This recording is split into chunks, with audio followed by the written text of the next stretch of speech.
wabarakatuh. Hana, dua, set. Annyeonghaseyo yorobun. Halo semuanya, selamat datang di podcast kita. Aku Cece, Aku Reva, dan aku Najwa. She put my name with yellow hearts. hari ini kita mau ngobrolin sesuatu yang deket banget sama kehidupan masyarakat di Indonesia, yaitu sistem kekerabatan matrilineal dan patrilineal. Nah, sistem kekerabatan itu penting banget karena ngatur soal garis keturunan, warisan, sampai hubungan sosial di masyarakat. Di Indonesia sendiri ada dua sistem besar yang terkenal, matrilineal dan patrilineal. Aku dulu deh. Jadi, matrilineal itu sistem kekerabatan yang menarik garis keturunan dari pihak ibu. Contohnya ada di Minangkabau, Sumatera Barat. Dari ibu. Jadi maksudnya kalau lahir sukunya ikut ibu gitu? Betul banget. Kalau ibunya dari suku Koto, anaknya juga otomatis ikut suku Koto. Ayahnya boleh dari suku lain, tapi garis keturunan anaknya tetap ikut ibunya. Wah, aku baru tahu. Aku pikir biasanya selalu ikut ayah. Nah, ini yang unik. Bahkan soal warisan pun biasanya diturunkan lewat garis ibu. Contoh paling jelas itu rumah gadang. Rumah adat Minang biasanya diwariskan kepada anak perempuan.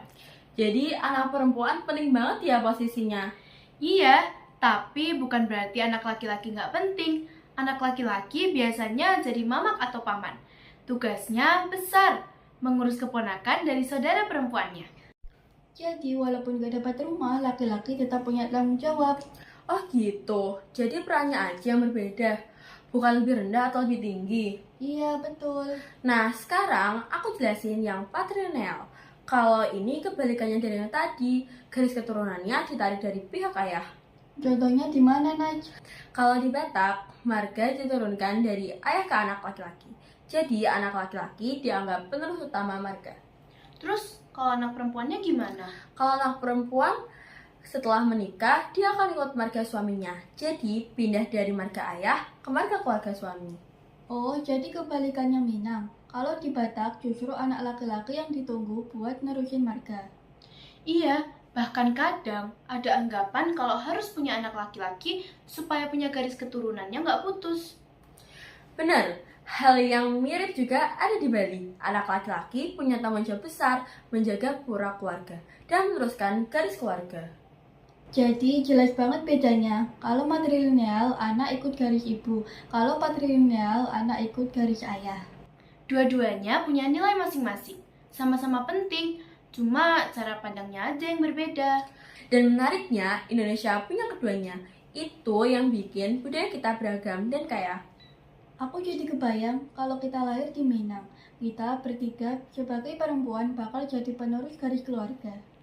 Wah iya, rumah pusaka bisa diwarisin ke kita. Tapi jangan lupa, tanggung jawabnya juga besar. Kita harus menjaga nama keluarga. Nah, kalau di Batak, kita justru bakal ikut marga suami setelah menikah, jadi nggak bisa nerusin marga ayah. Sementara anak laki-laki di sana punya posisi penting banget sebagai penerus marga. Benar, jadi peran laki-laki dan perempuan itu sama-sama ada, cuma porsinya beda di tiap sistem. Oke, jadi simpelnya matrilineal garis keturunan ibu, patrilineal garis keturunan ayah. Keduanya nggak bisa dibilang lebih baik atau lebih buruk, semua punya fungsi sesuai dengan nilai budaya masyarakatnya. Dan yang pasti, perbedaan ini bikin Indonesia punya kekayaan budaya yang luar biasa.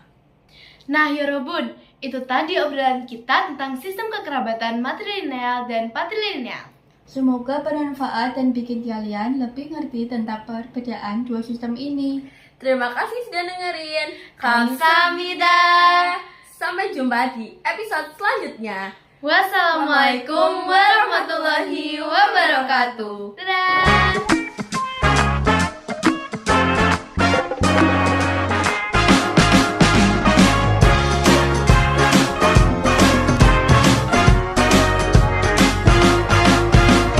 Give me straight 양말 하나 남기지 않고 단 널 위해